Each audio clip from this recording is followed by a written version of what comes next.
आखिर उस दिन ऐसा क्या हुआ था जिसका जिक्र करते ही माया की रूह कांप उठती थी।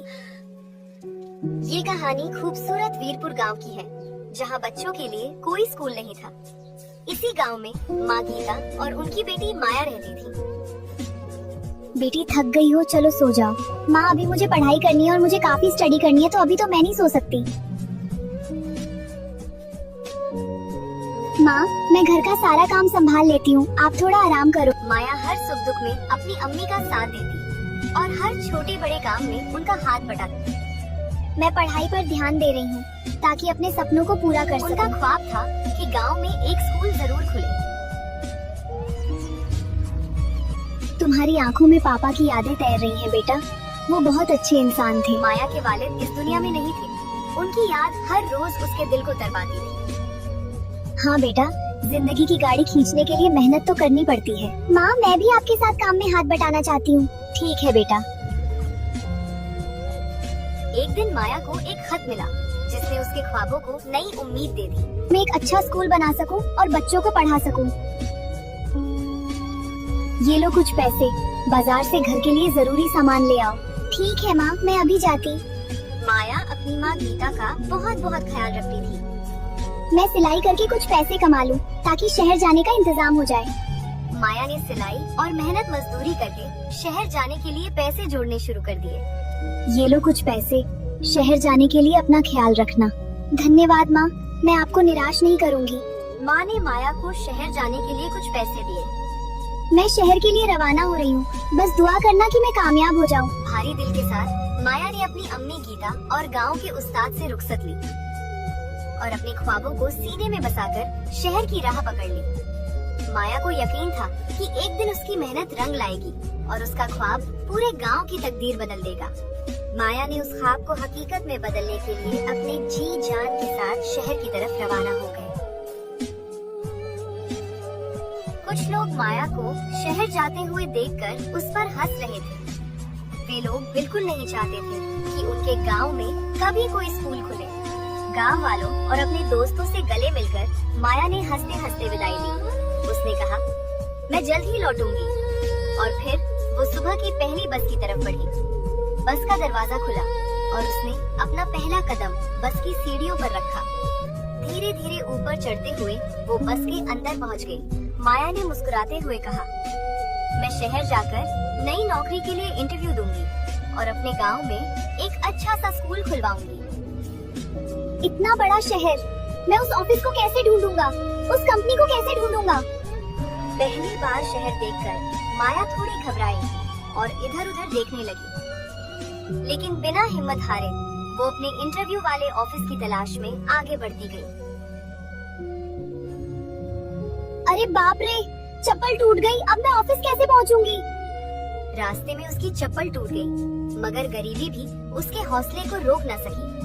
इतनी बड़ी कंपनी, इससे पहले तो मैंने कुछ ऐसा देखा ही नहीं।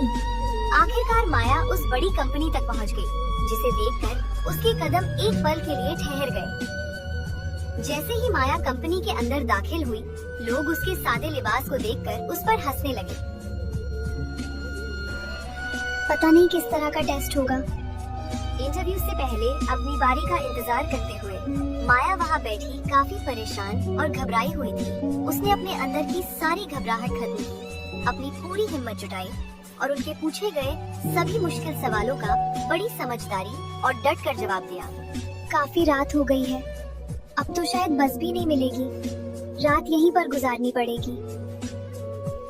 शाम ढल चुकी थी और शहर रोशनी से जगमगा रहा था।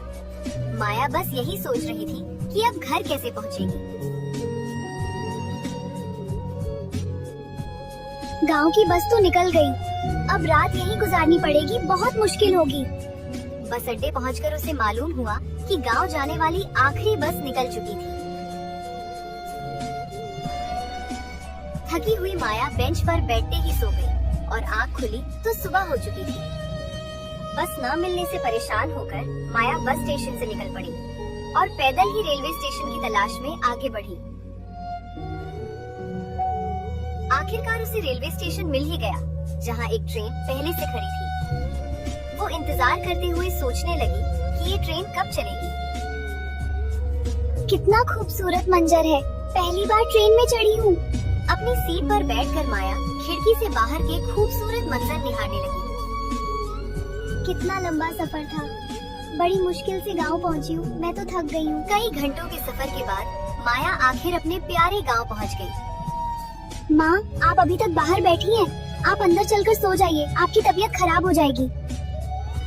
घर के आंगन में अम्मी को इंतजार करते देखकर, क्या हुआ बिटिया, इंटरव्यू देकर आई हो और कुछ बना नहीं? माँ ने माया से इंटरव्यू के बारे में पूछा तो माया ने उन्हें सारी बात बता दी।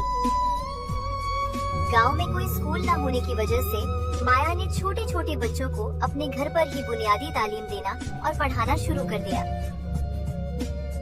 माँ, यह लीजिए, पानी पी लीजिए। शुक्रिया बिटिया, तुम कितनी अच्छी हो। माँ बूढ़ी थी और माया के सिवा उनका कोई सहारा नहीं था। हर रोज माया दुआ करती कि उसके ख्वाब को पूरा करने वाली कोई खुशखबरी मिल जाए। हर रोज माया उम्मीद के साथ उस बक्से को खोल कर देखती कि शायद आज कोई खत आया हो, मगर खत न मिलने पर वो उदास हो जाती थी। ये लीजिए, आपके लिए शहर से कोई चिट्ठी आई है। एक सुबह आलू दादा माया के लिए एक खत लाए, जिसे देखकर उसके दिल में नई उम्मीद जाग उठी। माँ, मुझे सरकारी नौकरी मिल गई। देखिए, मैंने कहा था ना कि मेहनत कभी बेकार नहीं जाती। आज उन लोगों के मुंह बंद हो गए हैं जो मेरा मजाक उड़ाते थे और कहते थे कि मैं कुछ नहीं कर सकती। ये कितना खुशी का दिन है। देखो, मेरी बिटिया की मेहनत रंग लाई है। आज हमारे गांव में स्कूल खुल गया है। सुनो बच्चों, अब से हर रोज पढ़ाई होगी, सब लोग समय पर स्कूल आ जाना। आखिरकार माया की मेहनत रंग लाई और वह उसी गांव में टीचर बन गई। इस कहानी से हमें सीख मिलती है कि मेहनत करने वाले कभी हार नहीं मानते और ना ही कभी नाकाम होते।